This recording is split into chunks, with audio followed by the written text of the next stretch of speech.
Il est à peine plus de 19 h lorsque l'épouse et les 3 filles de Philippe Monguillot parviennent à l'arrêt de bus où l'agression s'est déroulée dimanche soir. Derrière elles, les 300 salariés de Keolis Bayonne. Une foule en blanc les accueille en les applaudissant. La police chiffrera à quelques 6000 personnes le nombre de participants à cette marche organisée par la famille.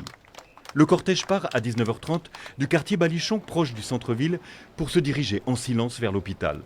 La famille marque plusieurs arrêts, au cours desquels l'épouse de Philippe Monguillot remercie les participants et tout particulièrement ses collègues.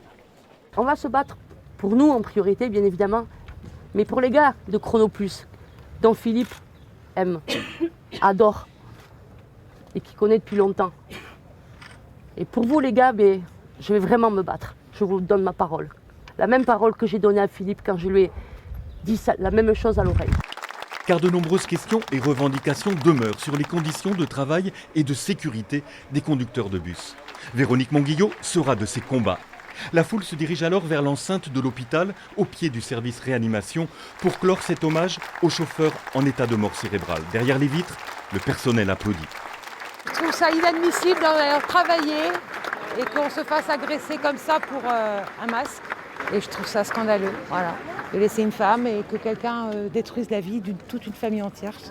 Ça me touche énormément en fait. Voilà. Les compagnons de travail sont tout aussi émus.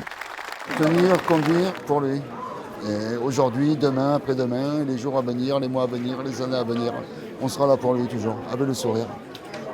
Un grand merci à toi. La foule aura porté un tant soit peu cette famille dont le bonheur a basculé un dimanche d'été.